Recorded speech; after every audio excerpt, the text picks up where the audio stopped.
I've heard you talk about separating the idea of having money from the idea of working or having a job, and that sparked just wonderful thoughts and feelings of why conform to the idea of a 9 to 5 or this other things. Could you saying take money out of the equation? You take money out of the equation, for most of you, the majority of your lack consciousness will go with it. And you could do it pretty easily after a conversation like the one that we've had here today, because you are getting the sense of what vibrational currency is. And you're getting the sense of the power of that receiving mode and what it will yield to you. You know, you have to let your reasoning mind show you that there must be more to the attraction of financial remuneration than you've been thinking, because there are a lot of people working really, really hard and not becoming prosperous. And there are a lot of people who don't work that hard who are magnificently prosperous. And the world's response to that often is, well, let's just take the finite pot or pie and just split it up more equitably among the masses. And then we say it wouldn't be long before the pie would be right back where it is, because it's a vibrational attraction thing, you see. So our best way of stepping into this conversation is to use the reasoning analogy that you say you would like maybe an extra $500,000 right away, because there are some things that you would apply it to. And you also are reasonable enough to start again. Is reasonable based upon how it has been, or is reasonable based upon your understanding of the laws of the universe? So many people have an expectation that that $500,000 is not going to come to them today. So today isn't the day again. And then today isn't the day again. And then today isn't the day again. But we want you to acknowledge that there may be too much resistance on your trail, on your path, for you to let that money in right now.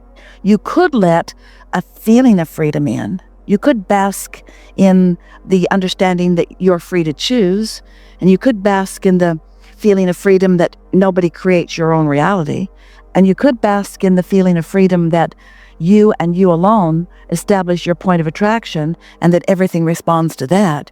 So you could shift the way you feel, and you could have the feeling of prosperity. And if you do that often enough, you will have practiced a vibration that holds you steadily in that place where money has to flow to you in powerful fashion. So money out of the equation, feeling of something. Let's say it's stronger. The need for the manifestation out of the equation, and the feeling of being in the receptive mode, the desire. Doesn't matter if the manifestation is money or a mate or an empire or an improved political community. Doesn't matter what the manifestation you want is. You gotta stop focusing on it if your belief is that it isn't. Because what has manifested will keep you from manifesting it. Because you take yourself and what you think everywhere you go. So it's different places and different faces, but the same thing over and over and over again. Thank you.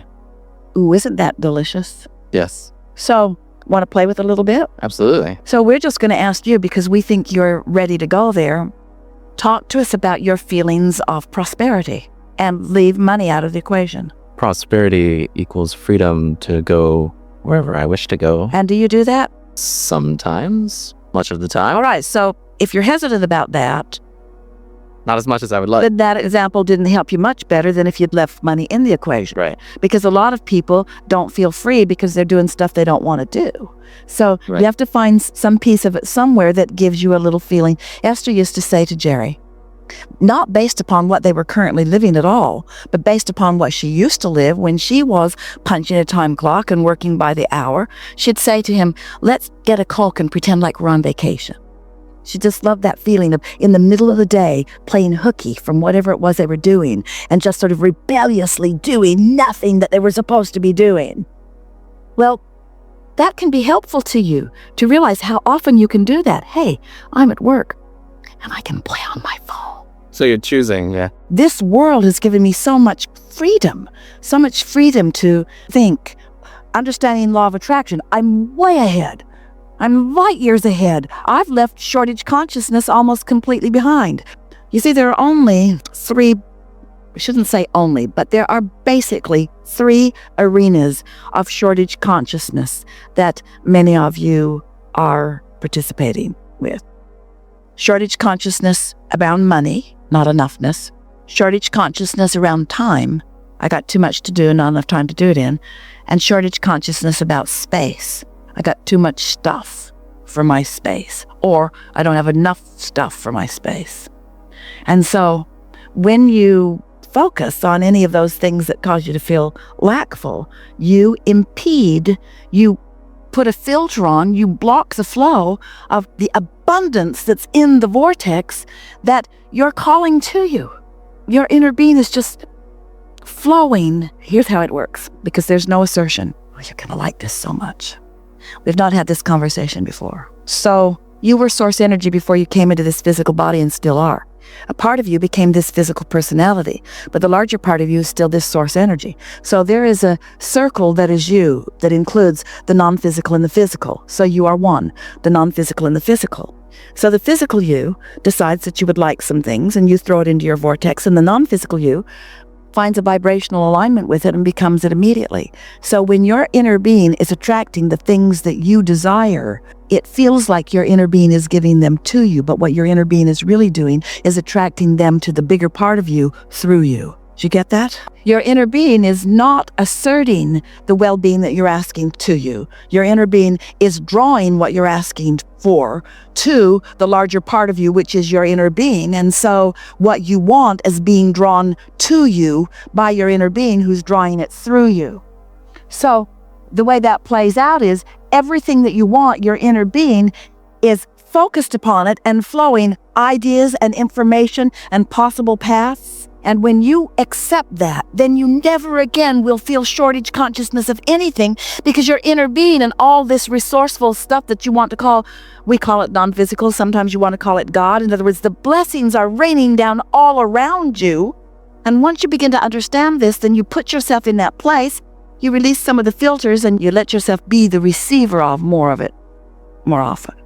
And then you just feel freer and more empowered and more blessed and more worthy and more happy and more sure-footed and more eager, and nothing gets you down because you know it always is working out for you. And now you're just enjoying the journey the way you intended to, and now you're the deliberate creator that you wanted to be, and you're enjoying the contrast because it helps you clarify, and you love the feeling of molding yourself into vibrational alignment with it, and new ideas keep hatching and you just keep feeling better and better. And the older you get, the younger you are, the better you feel, the more vital and vitality that you have. And you just defy all the odds of the way most people who've lived this long are living, because you're just high on life and eager about more. You are the physical embodiment of source energy. Whew. I am. Yeah. No shortage consciousness there. Gone. Yeah. So what do you do when you have beliefs that work against you? Esther likes that song. She only knows one line from it. I should have just gone to bed. Instead of talking all night long and running her off, I should have just stopped talking. And so that's a really good thing. Stop taking score of what is, unless it feels really good. You could have 5 active subjects in your life, like finances, things that are meaningful to you that you are doing, interests, relationships, things to do with your physical body. You could have several subjects active, and 4 of the 5 could be working not the way you want right now. And 1 could be working the way you want. And if you would give most of your attention to the one that's working, the other 4 would fall right into line. Because you'd use that 1 to be the reason for your broadcast. And the reason for your broadcast, no matter what the subject, you see, this is important. You don't have to be broadcasting on a specific subject to attract good things on that specific subject. You just can't be broadcasting against something. Did you know that? You didn't know that, did you? That's why you think you've got to be really determined. You think you got to wrestle it to the ground. You think that you got to really work hard on it. You just have to get happy about something. Now, here's why. Step 1 is contrast has caused you to become decisive, vibrationally decisive. That's a good word. You have become vibrationally decisive. You don't even know all the things that you've decided, because it's been coming so incrementally, moment by moment, step by step, all through the days of this life and even before. And you've been broadcasting into your vibrational reality, your vortex of creation, incrementally on all levels of your being for longer than we even have time to talk about. And so there it is. You've asked, and source lined up with it, and law of attraction is attracting to it, and the cooperative components have been gathered, and so it's a done deal vibrationally. So then you say, and wisely so, Abraham, so just tell me this one thing. How do I get this amassed fortune out of the vortex and into the bank? How do I make it a reality for me where I can spend it? How do I turn it into the kind of currency that other people recognize? We know you dead guys are all hot on this vibrational currency, but I'd like some cash. How do I turn it into something that I can spend? Well, you do that by not contradicting it, by focusing upon the fact that you can't see it yet and you can't spend it yet. That's what faith is. It's a feeling about something even though you can't see it yet. It hasn't translated. It hasn't become vibrationally viable enough that you can translate it through your physical senses. What you see is a translation of vibration. You don't know it because you just do it so easily. What are you doing today? I'm going to go translate some things into vision.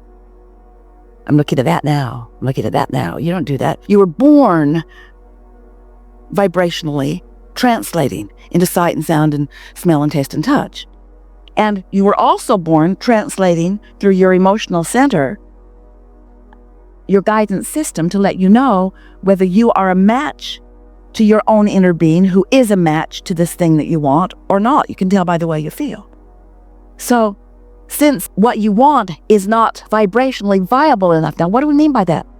It hasn't been focused upon purely enough. It hasn't been focused upon without contradiction long enough that it is a strong enough signal. You have not let it become a strong enough signal that now you can translate it into manifestations.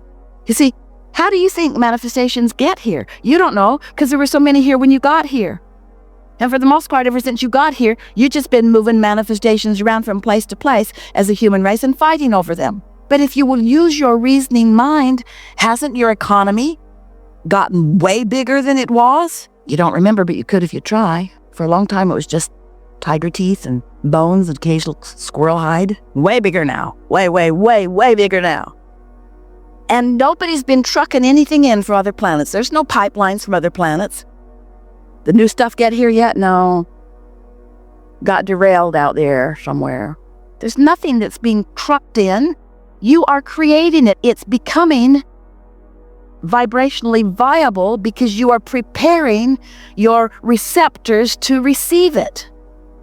When you ask, it is given, it is revealed. But the question is, are you realizing what has been revealed? Or do you have your, I can't do it, I can't see it, I can't smell it, I can't taste it, I can't touch it, I can't hear it, blockade up, you see?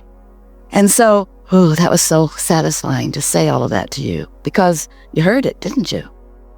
You are the one that translates the vibration into the physical equivalent. So by the time you have put all of this in the vortex and law of attraction has answered it and your inner being has stood there with it and has become the vibrational equivalent of it and is broadcasting to you and to the universe a signal about it, and law of attraction is responding to that signal, there is a powerful attraction to the things that you have become. Powerful attraction. It is huge and it is done. And then, if you are anywhere in the vicinity of it vibrationally, which means if you're just happy today for some reason, if you haven't remembered not to be happy, in other words, your cork will float. You can hold it under the water, but when you let go, it's going to float back up there. So when you stop doing that thing you do that doesn't let your vibration rise, your vibration will rise. And every now and again, you'll just forget to do something stupid like not let it rise, and it will rise. And for a moment, you'll get a glimpse of something you want, just for a moment. Oh, I want her.